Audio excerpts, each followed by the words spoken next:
사실 우리는 우리 인생을 살면서 우리의 생각이 변한다는 것은 사실 쉽지 않습니다. 생각이 언제 바뀌느냐?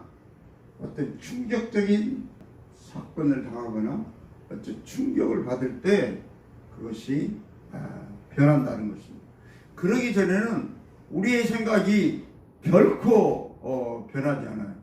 끝까지 자기 고집 부리고 자기가 옳다고 그렇게 사는 것이 우리 인생입니다. 오늘 제가 자주 보는 금쪽 상담소에서 이분은 돈을 벌어가지고 경제적으로 자녀들을 뒷받침하는 것이 최고라고 생각한 그런 엄마가 있었어요.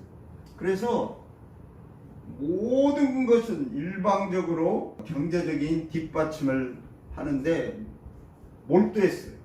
다른 것보다도 하여튼 돈이 제일 중요해. 그렇게 살았던 사람입니다.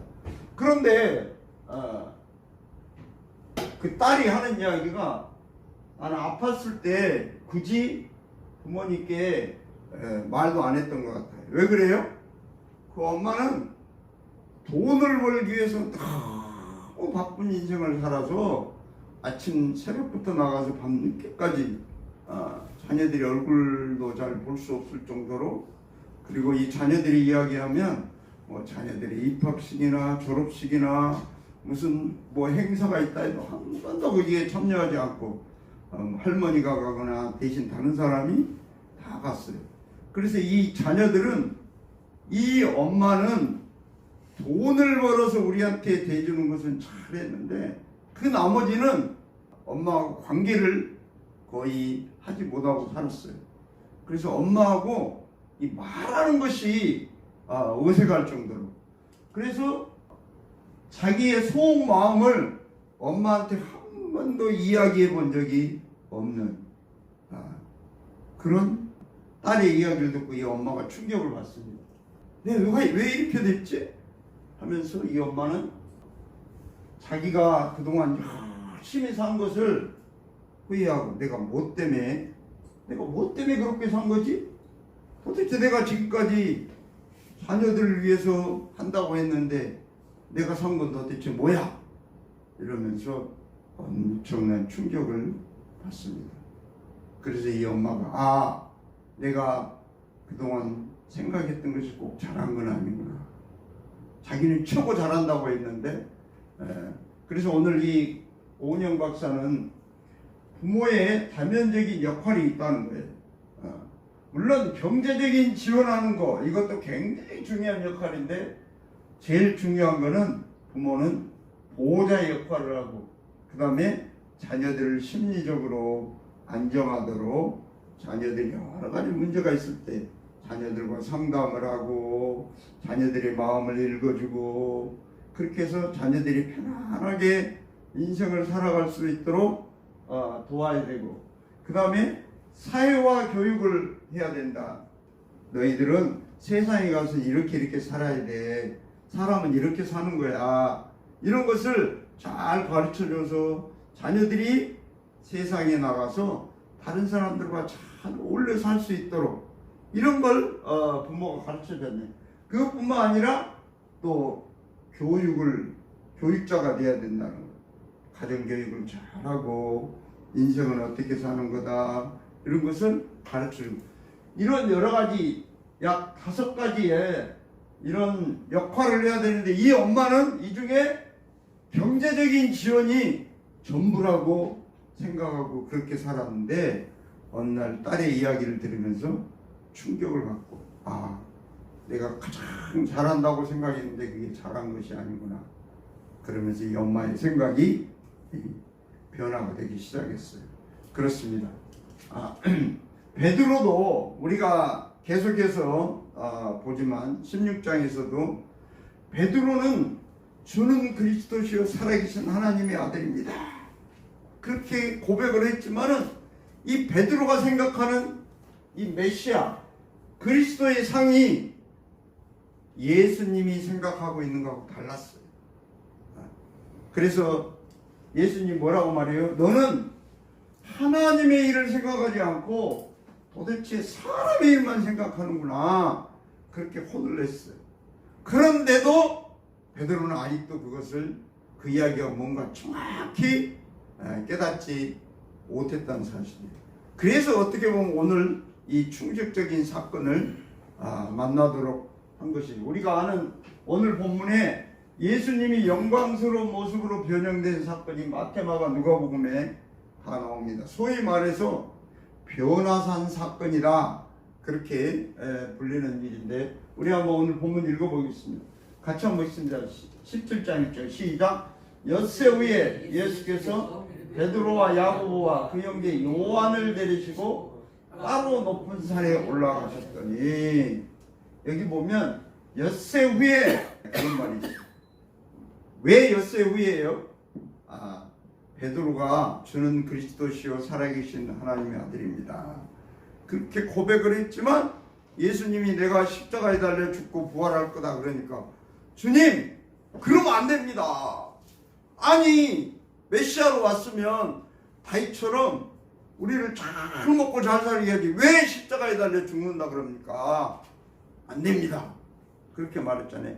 이 베드로의 생각은 예수님이 그리스도 메시아면 우리를 잘 먹고 잘 살게 해줄 그런 분으로 알았던 거예요. 근데 여러분 한 번만 더 생각해 보면, 우리가 이 땅에서 잘 먹고 잘 사는 거는 요즘 100세 시대라 한 100년은 그렇게 할 수 있어요. 그러나 100년 후에는 그 일이, 이 땅에서 그 왕도, 예수님이 만약에 다윗처럼 왕으로 왔다고 해서 그 왕이 영원히 왕 노릇을 할 수는 없어요. 왕도 많이 해야 30년 40년, 뭐 많이 하면 60년, 그 정도 하다가 마는 건데, 사실 예수님이 십자가에 달려 죽고 부활하신 우리의 모든 죄를 용서해 주는 것은 이 땅에서 우리가 사는 100년뿐만 아니라 그 위에 우리가 사는 영원한 생명까지 예수님은 사실 그 일을 위해서 왔는데, 베드로는 그걸 몰랐어. 당장 잘 먹고 잘 사는, 한 이 땅에서 사는 동안 그러면 되지, 그렇게 짧았던 생각이에요. 그래서 예수님이 이걸로는 안 되겠구나. 그래서 오늘 이 변화산으로 이 세 사람을 데리고 올라갔어요. 산으로. 2절 같이 읽습니다. 시작. 그들 앞에서 변형되사 그 얼굴이 해같이 빛나며 옷이 빛과 같이 휘어졌더라. 예수님이 다시 다른 말로 바꾸면 얼굴이 해처럼 환하게 빛나고 옷이 빛과 같이 휘어졌어요. 그런데 그때 바로 그렇게 되니까 같이 한번 읽습니다. 시작. 그때 모세와 엘리야가 예수와 더불어 말하는 것이 그들에게 보이거늘. 근데 여기 여러분, 이 예수님이 모세와 엘리야와 같이 말하는 것이 왜 중요하냐면, 우리가 잘 알지만 베드로는 유대인이었어요. 어려서부터 율법을 교육받고 율법을 잘 알았던 사람이에요. 우리식으로 말하면 구약을 잘 알았던 사람이에요. 그래서 모세가 얼마나 중요한 사람이라는 걸 알았어요. 우리도 잘 알지만 모세는 하나님과 직접 대면해서 이야기를 한 사람이에요. 성경에 하나님과 직접 만나서 이야기한 사람이 거의 없어요. 이 모세를 제외하고는, 물론 천사들을 통해서 한 얘기는 있지만, 그리고 이 모세가 또 우리가 잘 아는 대로 시내산에서 하나님 앞에 십계명을 받은, 그래서 모세를 통해서 하나님 율법을 줬어요. 그래서 이 이스라엘 사람들, 이 유대인들은 이 베드로도 이 모세에 대해서는 아주 특별하게 생각하고 있어요. 그 다음에 엘리야는 또 누구예요? 우리가 잘 아는 대로 엘리야는 죽지 않고 불말과 불수레를 타고 바로 하늘로 승천한 이 선지자 중에 선지자인 이 엘리야는, 그래서 이 유대인들은 이 모세와 엘리야를 굉장히 중요한 사람으로 생각했어요. 근데 바로 그 두 분하고 같이 이 모세와 엘리야와 같이 예수님이 함께 이야기하는 장면을 이 제자들이 거기 이 산에서 목격합니다. 이 제자들이 깜짝 놀랐어요. 근데 이때만 해도 사실 베드로는 예수님은 저 모세와 엘리야처럼 중요한 사람 중에 한 사람이구나, 그런 정도로 거기까지 알았어요. 그러나 그 다음 얘기가 더 중요해요. 자, 그 다음 우리 본문 말씀 읽어요. 4절 시작. 베드로가 예수께 여쭈어 이르되 주여, 우리가 여기 있는 것이 좋사오니 만일 주께서 원하시면 내가 여기서 초막 셋을 짓되 하나는 주님을 위하여, 하나는 모세를 위하여, 하나는 엘리야를 위하여 하리이다. 그러니까 조금 전에 본 이 장면을 보고, 이야, 이 세 분이 이 산에서 같이 살면 너무너무 좋겠다. 그래서 이 세 분을 위해서 자기가 집을 짓겠다는 거예요. 그래서 이 세 분 같이, 예수님하고 이 세 분이 다 같이 이 산에서 지내면 너무 좋겠습니다. 그렇게 생각합니다. 이 베드로의 생각은 아직도 여전히 자기 입으로 주는 그리스도시요 살아계신 하나님의 아들입니다고 고백을 했음에도 불구하고 여전히 모세나 엘리야 같은 분 중에 한 분으로 예수님을 아직도 생각하고 있다는 사실이에요. 그런데 바로 그 다음에 5절 같이 한번 말했습니다. 시작. 말할 때 호련히 빛난 구름이 그들을 덮으며 구름 속에서 소리가 나서 이르시되 이는 내 사랑하는 아들이요 내 기뻐하는 자니 너희는 그의 말을 들으라 하시는지라. 그러니까 이 말은 다른 말로 바꾸면, 모세가 준 율법 그리고 엘리야를 통해서 수사들이 한 말, 그것 말고 너희는 이제 예수님 말을 들어야 돼. 그렇게 말하는 거예요. 다른 말로. 그 두 사람 모세와 엘리야의 말, 그것을 듣는 게 아니라 너는 이제 예수님 말을 들어야 돼. 여러분이 잘 알지만 내 사랑하는 아들이요 내 기뻐하는 자다, 이것이 하늘에서 들리는 일이 또 한 번 있었죠. 마태복음 3장에 보면 예수님이 요단강에서 세례 요한에게 세례를 받을 때 바로 그 하늘에서 이는 내 사랑하는 아들이요 내 기뻐하는 자니라, 이 말이 거기에서 들렸어요. 근데 그때는 사실 세례 요한 외에 거기 있던 사람들, 그러니까 우리가 물론 성경을 읽어보면 알지만 이 이야기는 예수님이 요단강에 세례를 받았는데 그 다음 4장에 예수님이 마귀의 시험을 받고 나서 그 다음에 이제 베드로나 제자들을 불렀어요. 그러니까 사실 이 내 사랑하는 아들이여 내 기뻐하는 자다, 이 말은 사실 베드로는 그전에는 못 들었어요. 그런데 오늘 이 변화산에서 하늘에서 이 음성이 들리는 걸 보고 너희는 그의 말을 들으라. 다른 말로 바꾸면 다른 사람 말 듣지 마, 뭐 심하게 말하면 그런 거예요. 그래서 이 말에 이 베드로가 충격을 받은 거예요. 나는 이 모세나 엘리야나 예수님이나 이게 비슷한 그런 예언자 중에 한 사람인 줄 알았는데 이분은 그분이 아니네. 이분은 바로 하나님의 아들이네. 다른 말로 바꾸면 하나님이네. 그러면서 이 결정적으로 충격을 받았다는 사실이에요. 그래서 이 놀래가지고 6절 한번 있습니다. 시작. 제자들이 듣고 엎드려 심히 두려워하니, 그 말을 하늘에서 그런 말을 듣고 이 제자들이 놀래가지고 엎드려 일어나지를 못하고 있어요. 그런데 그때 예수님이 다가와서 7절 같이 읽습니다. 시작. 예수께서 나와 그들에게 손을 대시며 이르시되 일어나라, 두려워하지 말라. 그래, 그 충격적인 하늘의 그 음성을 듣고 너희들이 놀랬는데 놀라지 마, 괜찮아, 내가 여기 있잖니. 자, 8절 같이 읽습니다. 시작. 제자들이 눈을 들고 보매 오직 예수에는 아무도 보이지 아니하니. 조금 전에 그 세 사람이 모세와 엘리야와 예수님이 같이 있었는데 하늘에서 그 음성이 나서 이 제자들이 놀래가지고 땅에 엎드려가지고 있다가 고개를 들고 잃어보니까, 눈을 떠보니까 예수님의 모세와 엘리야는 없어져 버렸어요. 그렇습니다. 바로 이 베드로와 야고보와 요한은 이 엄청난 광경을 눈으로 직접 확인한 사람입니다. 그래서 이 충격을 받고 나서 내가 잘못 생각하고 있었구나.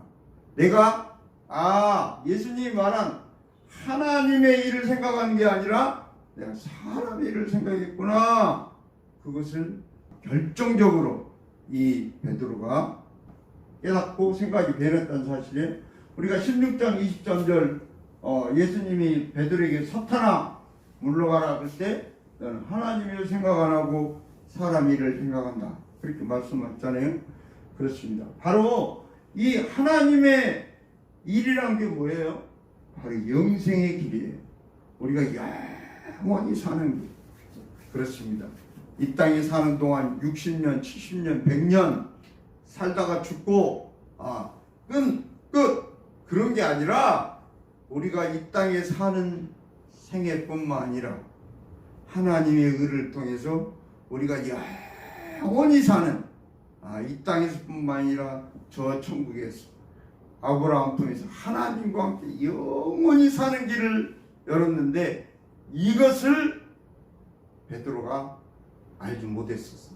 그러나 오늘 이 놀라운 광경이 충격을 받고 이제사 베드로가 그렇구나. 예수님이 왕이 돼가지고 우리를 60년, 70년, 100년 잘 살게 하고 끝날 뿐이 아니구나. 이분은 영원한 우리의 생명을 우리의 영생을 주실 분이구나. 이것을 베드로가 이때 아는 거예요. 그래서 그게 하나님이 예수님을 통하여 이루어놓은 이 하나님의 의를 이제서 알았다는 사실이에요. 자, 9절 한번 읽습니다. 시작.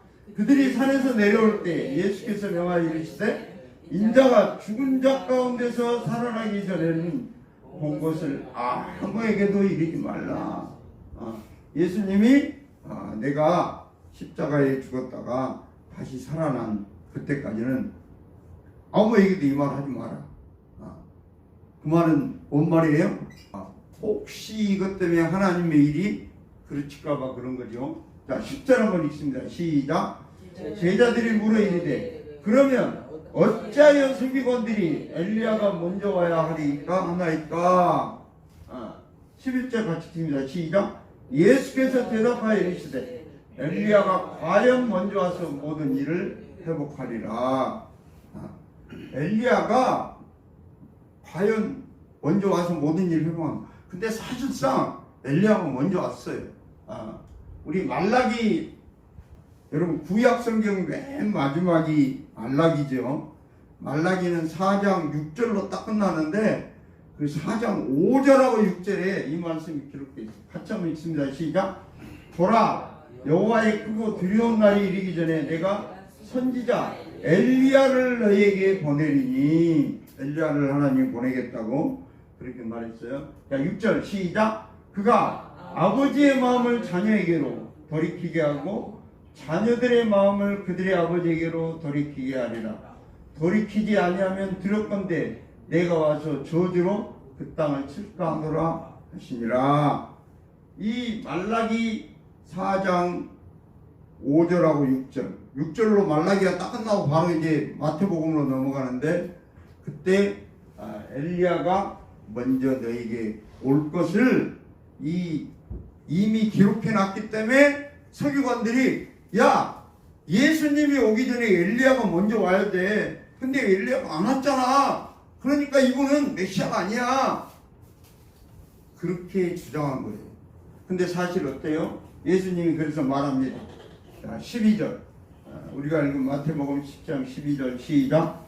내가 너에게 말하노니 엘리야가 이미 왔으되 사람들이 알지 못하고 임의로 대우하였도다. 인자도 이와 같이 그들에게 고난을 받으리라 하시니, 여기서 이 임의로라는 것은 에델레산이라는 헬라어인데 이것은 마음대로 자기 생각대로 그런 뜻이에요. 그러니까 이 엘리야가 왔는데, 다른 말로 바꾸면 세례 요한이 왔는데 이 사람들이 이분이 엘리야인 줄 모르고 세례 요한이 예수님의 길을 예배하러 온 바로 그분인 줄 모르고 자기들 생각대로 자기 마음대로 이분은 이래 아니야, 이분은 주님의 길을 예배하러 온 분이 아니야 하면서 결국 세례 요한을 고난받게 하고 죽임을 당하겠죠. 그래서 이 예수님이 왔지만 예수님도 역시 안 믿고, 그러니까 이와 같이 그들에게 나도 고난을 받을 것이다. 이들이 아직도 모른다. 그러나 너희 셋은 분명히 알았기 때문에 내가 십자가에 달려 죽고 부활하기 전에 이것을 사람들에게 말하지 마라. 오늘 우리 마지막 절 같이 한번 읽습니다. 시작. 그제서야 제자들이 예수께서 말씀하신 것이 세례 요한인 줄을 깨달으니라. 그러니까 그 엘리야가 먼저 온 엘리야가 바로 세례 요한이 바로 그분이었구나. 그것을 이제야 제자들이 알았다는 것입니다. 그렇습니다. 예수님과 같이 그 변화산에서 그 엄청난 광경을 본 그 제자들 정도 알았어요. 아직 다른 사람들은, 또 다른 제자들은 아직도 몰라요. 그 세 사람을 예수님이 특별히 대우했는데, 물론 그들이 나중에 가서 제자들에게 다 말하겠죠. 십자가에 예수님이 달려 죽으시고 부활한 다음에 옛날에 이런 일이 있었어, 예수님이 이렇게 말씀하셨어, 그런 것을 언젠가는 분명히 말할 거예요. 물론 그것이 우리는 성경이 기록돼서 우리는 그때 그날 그 변화산에 올라가지 않았지만 그 광경을 미리 본 사람들인 것처럼 우리가 그것을 이 기록을 통해서 봤다는 사실이에요. 할렐루야. 이 예수 그리스도를 통해서 하나님이 이루어놓으신 영생의 길, 우리가 이것을 믿는 이 복을 우리는 받은 줄 믿습니다. 할렐루야. 오늘 우리는 찬송가 446장 주 음성 외에는 참 기쁨 없도다. 그렇습니다. 너희는 모세, 엘리야 그 말을 들을 것이 아니라 이제 예수님의 말을 들으라. 내 말을 들으라. 그렇게 말하고 있습니다. 그렇습니다. 물론 이렇게 말해도 아직까지도 예수님 말 안 듣는 사람 많아요. 조금 전에 우리가 어떤 엄마 말했지만, 나는 돈 벌어서 대주는 게 최고로 중요한 거다고 생각했지만 알고 보니까 자기가 많은 것을 놓치는 그 충격을 받고 나서 다시 생각했던 것처럼, 마치 베드로도 예수님이 타익같이 이 땅에 메시아로 와가지고 우리를 잘 먹고 잘 살게 해줄 분인 줄 알았는데, 이 변화산에 올라가서 충격을 받고 이분은 우리가 이 땅에 사는 동안 100년 잘 먹고 잘 살게 할 뿐이 아니라 영원한 생명을 우리에게 주실 뿐이구나. 그것을 베드로가 그 충격을 받고 깨달은 것처럼 오늘도 우리가 정말 이 주님의 음성을 듣고 영원히 사는 이 영생의 길을 걷는 복을 누리시기를 주의 이름으로 축복합니다. 우리 찬송 446장으로 하나님께 영광을 돌리겠습니다.